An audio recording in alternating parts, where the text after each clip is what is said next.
Please don't fire me. I'm pregnant. The words were soft, almost drowned beneath the sound of clinking crystal glasses and quiet conversations inside the executive dining hall of Cole Industries Tower. But the moment Evelyn Carter whispered the next sentence, the entire room seemed to stop breathing.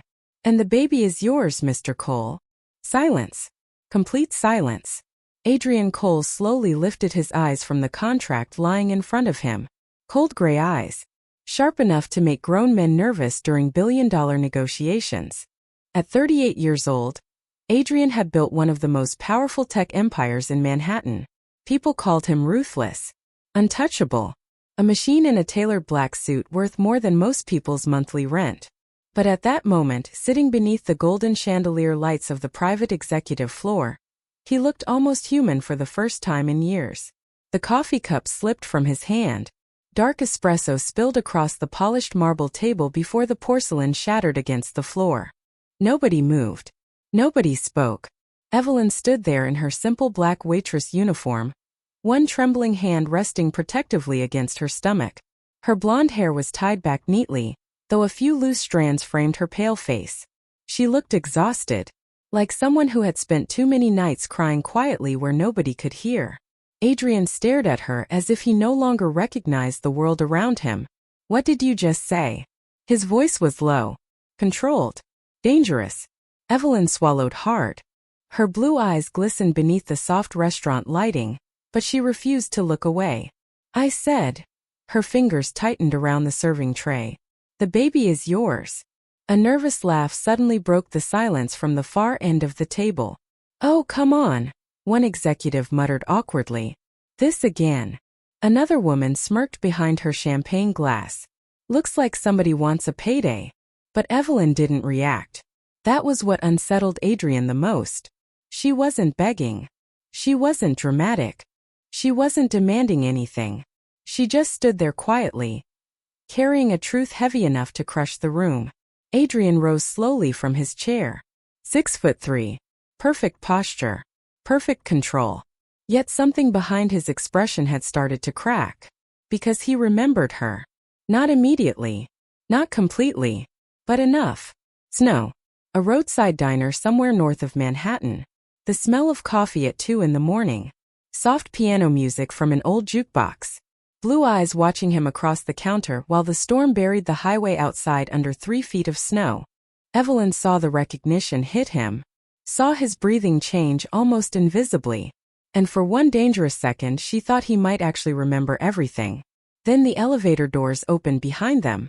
Reporters stepped out onto the executive floor. Camera flashes exploded instantly.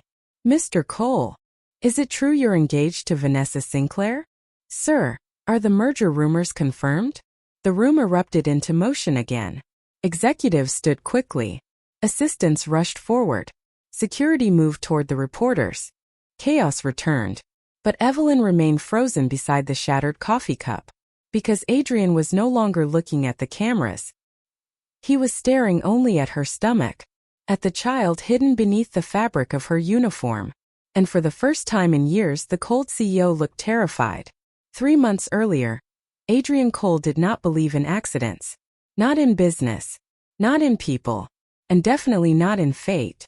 But fate arrived during the worst snowstorm New York had seen in over a decade.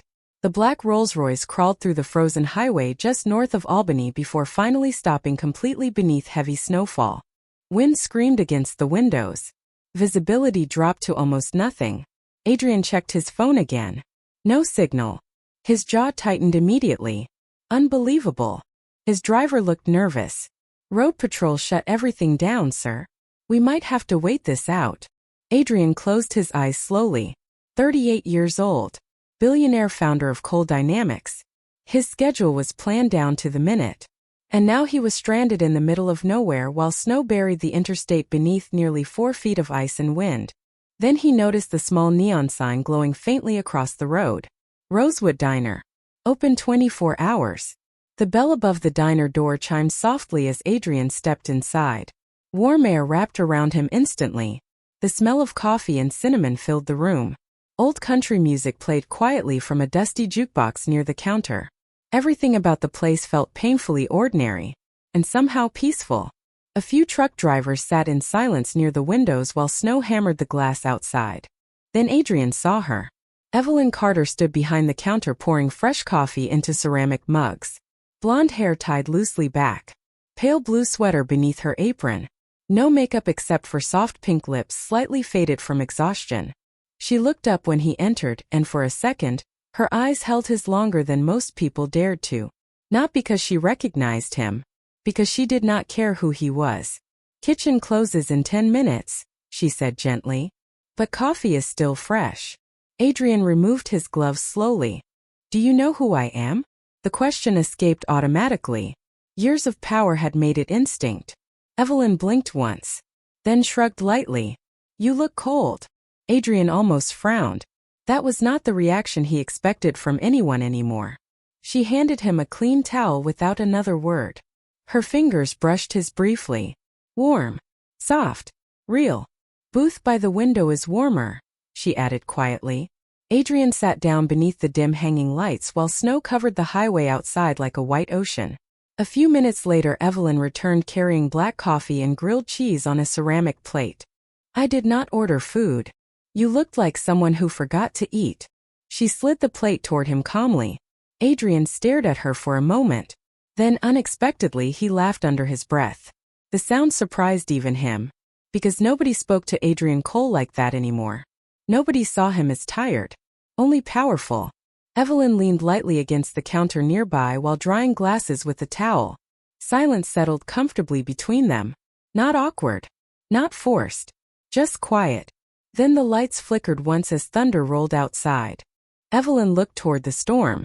"Looks like you are stuck here tonight, mister." "Adrian," he answered before thinking. Her eyes softened slightly. "Well, Adrian. Welcome to the middle of nowhere." And for the first time in years, the cold CEO smiled like a man instead of a machine. The elevator doors opened onto the 42nd floor with a soft metallic chime that echoed through the silent hallway. Christina stepped out slowly, her worn black coat folded tightly around her arms as if it could shield her from the world she had just entered. Anderson Capital did not feel like an office. It felt like another universe. Glass walls reflected the pale Manhattan sunlight. Marble floors gleamed beneath her tired sneakers. Men in tailored suits walked past carrying tablets and coffee cups that probably cost more than her weekly grocery budget. Yet no one looked directly at her. She was invisible again. Strange how quickly the world decided who mattered based on clothing alone. Rebecca, Jack Anderson's assistant, greeted her near the reception desk with a professional smile that somehow felt rehearsed. "Mr. Anderson is finishing a meeting. He asked me to bring you to the conference room." Christina nodded quietly and followed her through a corridor lined with framed magazine covers featuring Jack's face beside headlines about billion-dollar mergers and market domination. The photographs captured confidence, power, perfection. But last night, when he had looked at her across that restaurant table, she had seen something else beneath the polished exterior. Loneliness. The conference room overlooked Central Park, washed in gray winter light. Christina sat carefully at the far end of the enormous oak table, afraid to even touch anything. A tray of pastries rested nearby beside sparkling water and fresh fruit. The room smelled faintly of cedarwood and expensive coffee. 10 minutes passed. Then 15. Outside the glass walls, assistants hurried between offices while television screens silently displayed stock market numbers crawling across the bottom of financial news channels. Christina checked the time on her old phone and exhaled slowly. She should have been at the restaurant preparing for the lunch shift. What exactly was she doing here? The door suddenly opened. Jack entered mid-conversation with two executives trailing behind him. His charcoal suit fit perfectly against his tall frame, but the tension in his jaw immediately revealed something was wrong. "Delay the Singapore acquisition until legal clears the numbers," he said firmly without slowing his pace. "I do not care what the board wants." The two executives nodded quickly before disappearing behind him. Then Jack looked up. For one brief second his entire expression changed. The hard edge softened. "You came." Christina stood awkwardly. "You asked me to." A faint smile touched his lips before he loosened his tie slightly and motioned toward the chair beside her instead of the one across the table. "I hope Rebecca did not scare you. Your building did that already." Jack laughed quietly. Genuine this time. Not the polished laugh he used in interviews. He poured coffee into 2 cups himself, ignoring the untouched tray prepared by assistants outside.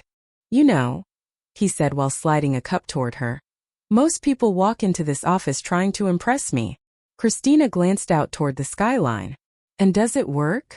Jack leaned back slowly, studying her. Usually.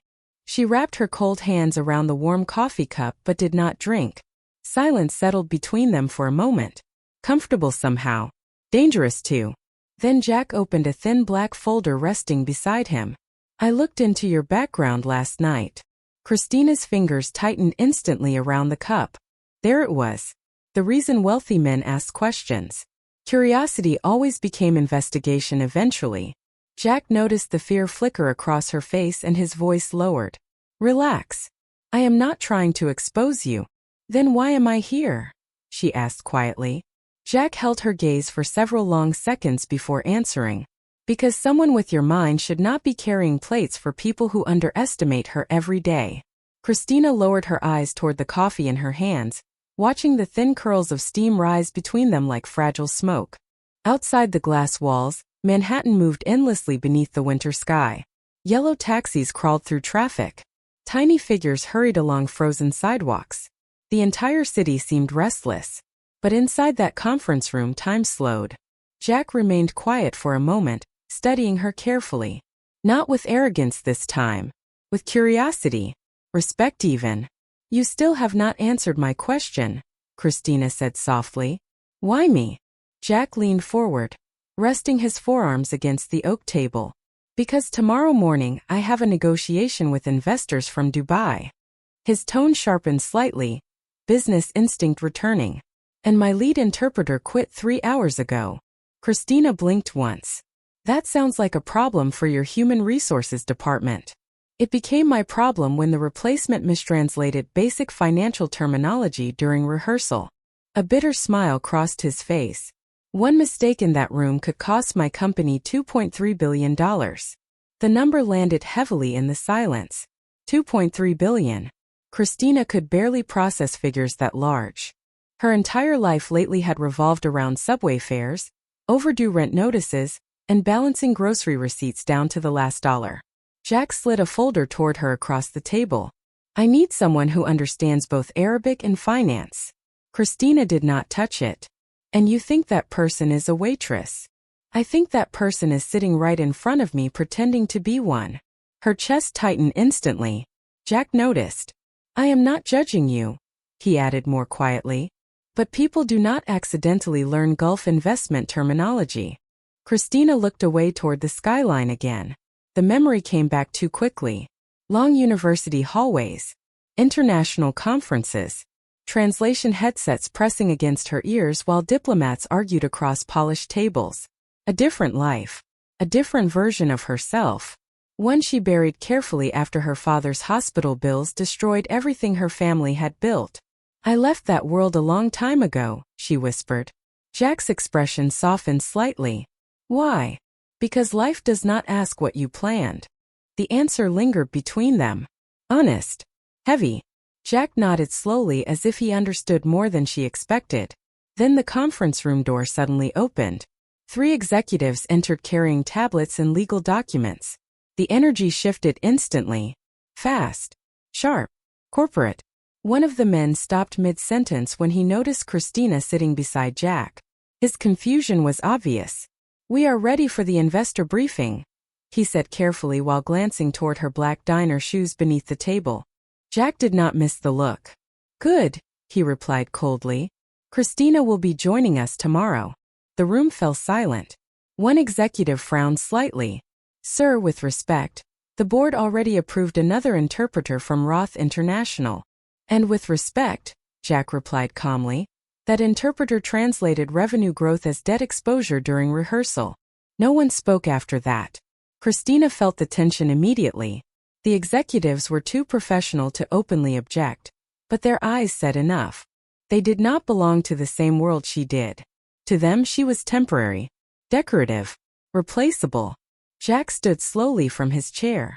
Gentlemen, give us 5 minutes. The men nodded and exited without another word. The moment the door closed, Christina exhaled quietly.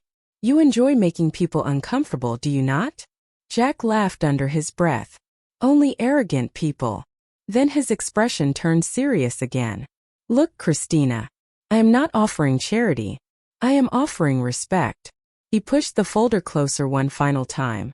Come tomorrow. Sit through the meeting. If you think you can help, help. If not, you walk away and I never bother you again.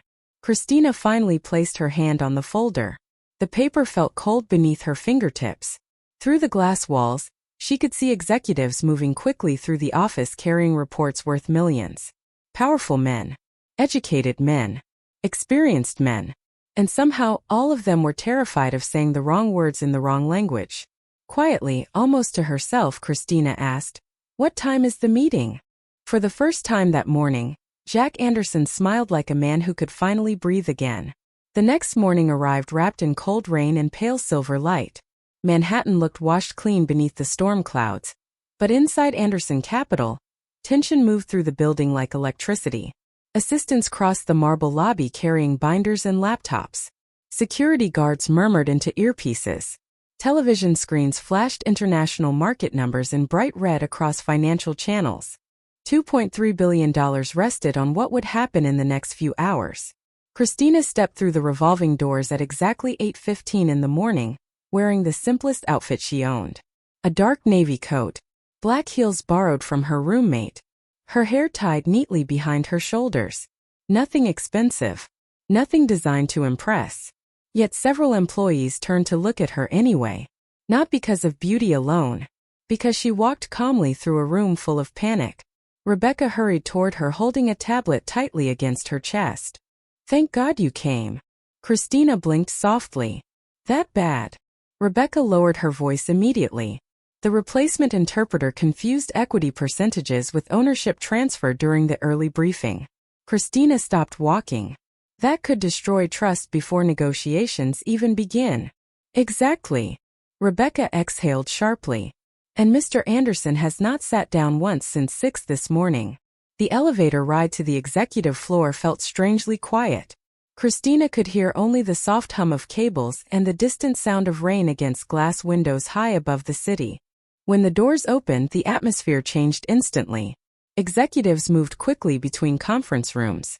Legal teams whispered beside giant digital screens displaying international contracts in Arabic and English side by side. Coffee cups sat abandoned everywhere. Half empty. Forgotten.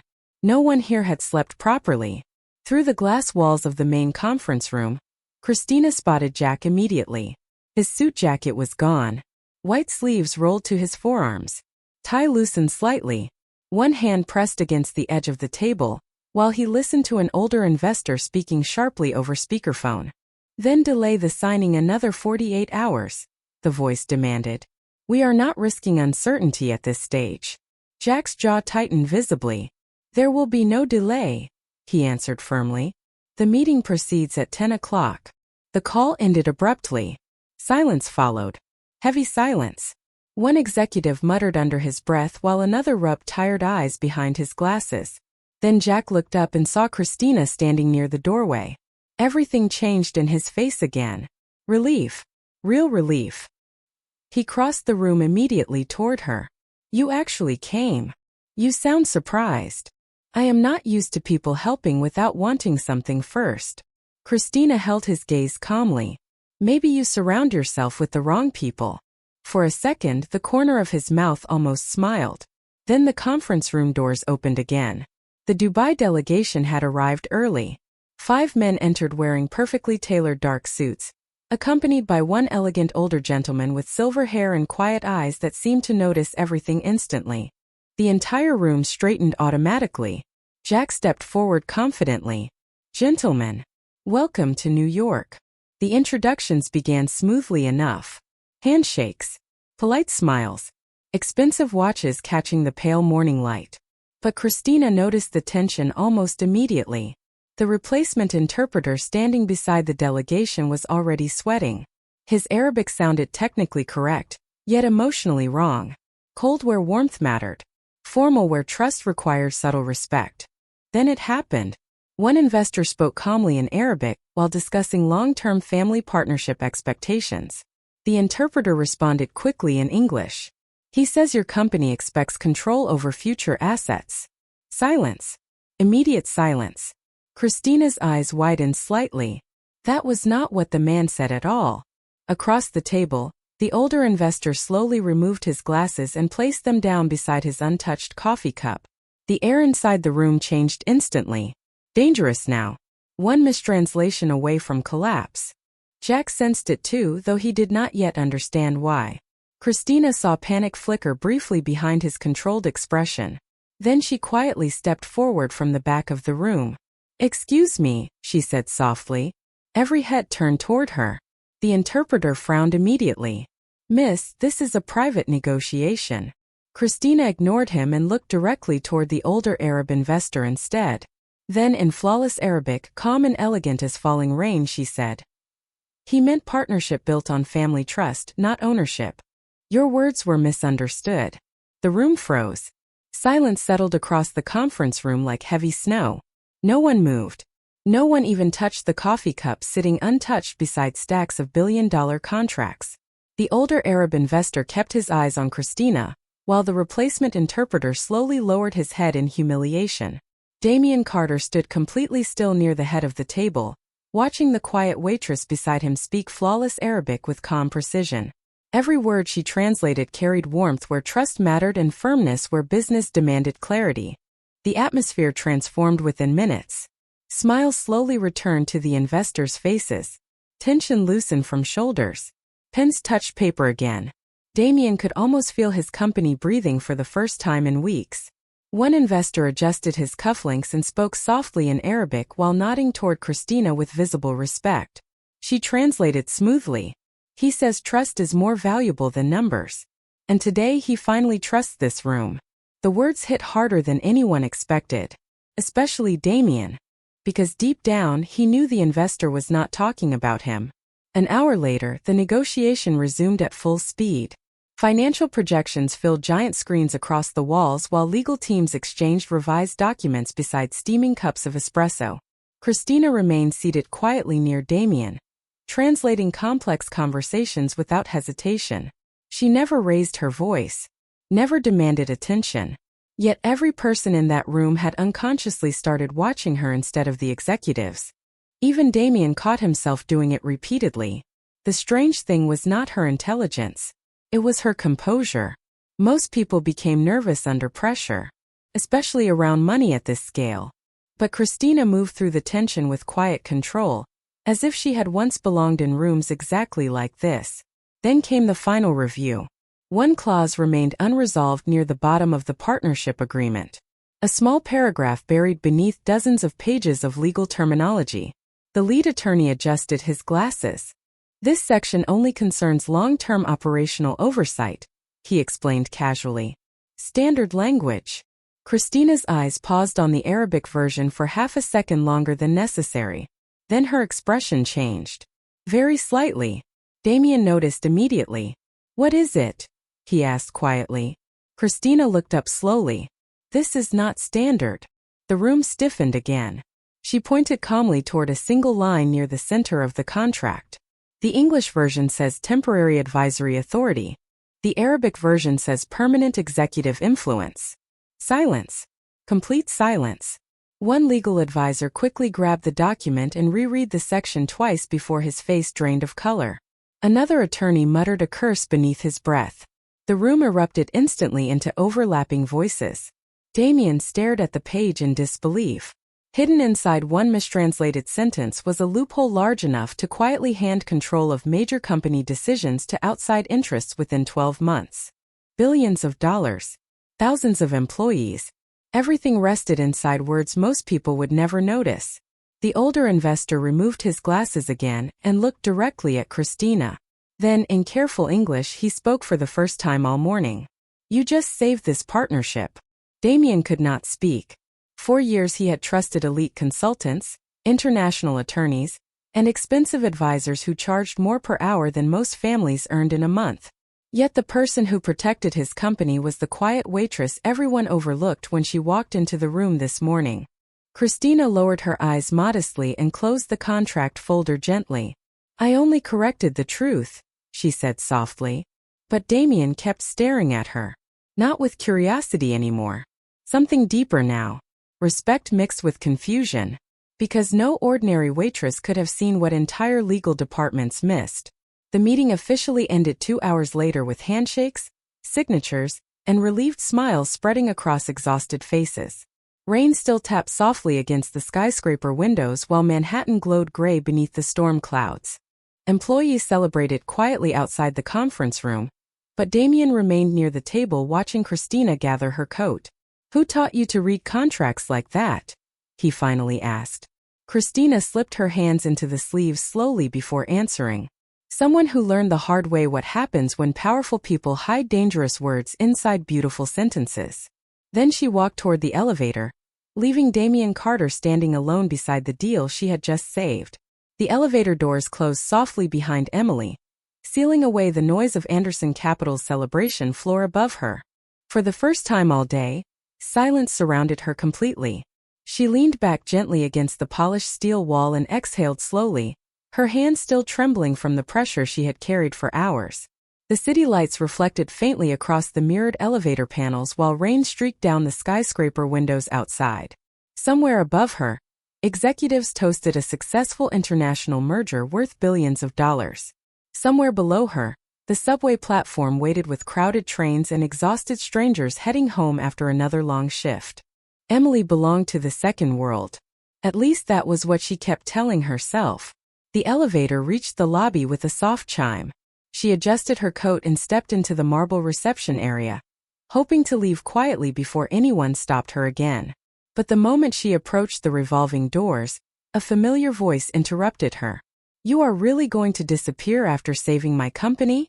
Emily closed her eyes briefly before turning around. Damien Carter stood several feet away near the front desk, one hand in his coat pocket, the other holding his car keys loosely. Without the conference room full of executives around him, he somehow looked different. Less untouchable. More human. Your company was already there, Emily replied calmly. I only corrected a translation. Damien walked closer slowly. No. You corrected people who were too distracted by money to notice the truth sitting in front of them. Emily lowered her eyes for a moment. Compliments always made her uncomfortable now. They reminded her too much of the old life she lost. Damien studied her quietly beneath the soft golden lobby lights. You knew exactly what that contract clause meant before my legal team did. Because I have seen contracts like that before. Where? Emily hesitated. Outside, thunder rolled softly across Manhattan while headlights blurred through rain-soaked streets. For several seconds she said nothing. Then finally quietly she answered. 3 years ago, my father signed papers he did not fully understand during a hospital restructuring. Damien's expression changed instantly. Medical debt? Emily nodded once. The company buried ownership transfer language inside financial assistance forms. By the time we understood what happened, we had already lost everything. Her voice never cracked, never rose. But Damien heard the pain anyway. Sometimes the quietest voices carried the heaviest truths. I am sorry, he said softly. Emily gave a faint smile without warmth. So was the lawyer after it was too late. Rain continued tapping against the giant lobby windows while the receptionist pretended not to listen from across the room. Damien looked at Emily differently now. Not as a mystery. Not as an interesting waitress with unexpected intelligence. But as someone who had survived humiliation quietly and kept walking anyway. You studied law? He asked carefully. International business translation and economic policy. Damien almost laughed in disbelief. And now you serve coffee in Midtown. Emily finally looked directly at him. Life does not always reward the smartest people. Sometimes it just tests how much they can survive without becoming bitter. The words hit Damien harder than any business negotiation ever had. He thought about the people surrounding him every day. Executives chasing promotions. Investors obsessed with power. Advisors trained to say whatever wealthy men wanted to hear. Yet this woman standing in a simple dark coat beside the revolving doors carried more dignity than most millionaires he knew. Damien stepped closer carefully. Come work for me. Emily blinked softly. What? Not as an assistant. Not as some symbolic gesture. His voice remained calm but serious now. I want you inside my executive negotiations team. Emily immediately shook her head. No, Damien looked genuinely surprised. You are refusing a six-figure position? I am refusing a world I promised myself I would never return to. Silence settled between them again. Then Damien asked quietly, because you are afraid? Emily's eyes lifted slowly toward his. Calm, sharp, unshaken. No, Mr. Carter. A faint sadness touched her expression. Because powerful people only notice invisible women after they become useful. And with that, Emily Parker turned toward the rain-soaked streets of Manhattan, leaving Damien Carter standing speechless beneath the golden lights of his own building. Emily walked 3 blocks through freezing Manhattan rain before realizing Damien Carter's car was slowly following beside the sidewalk. The black Rolls-Royce moved carefully through traffic while headlights reflected across puddles and wet pavement like liquid silver. Emily kept her eyes forward and tightened her coat around herself, pretending not to notice. But after another half-block, the passenger window lowered smoothly beside her. You are making this unnecessarily difficult, Damien said calmly from the back seat. Emily stopped beneath the glow of a pharmacy sign dripping rainwater onto the sidewalk. I already said no.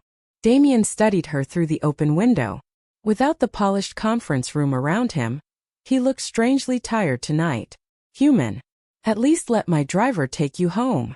Emily almost smiled faintly. You think I cannot survive the subway? I think Manhattan at 11:30 during freezing rain is not the safest place to walk alone. And billionaires usually worry about strangers now? Damien leaned back slightly, watching her carefully. Only the ones who save them from catastrophic financial disasters before lunch. For a moment, Emily considered walking away again. That would have been easier. Cleaner. But her shoes were soaked through from the rain and exhaustion weighed heavily behind her eyes.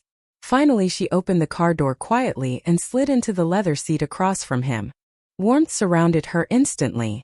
Soft jazz played low through hidden speakers while city lights blurred beyond rain-covered windows. Everything smelled faintly of cedarwood and expensive cologne. A world built on comfort. Damien noticed Emily carefully placing her wet umbrella against the floor mat, so it would not stain anything. Something about that small gesture unsettled him more than he expected. Most people climbed into luxury cars trying to impress wealthy men.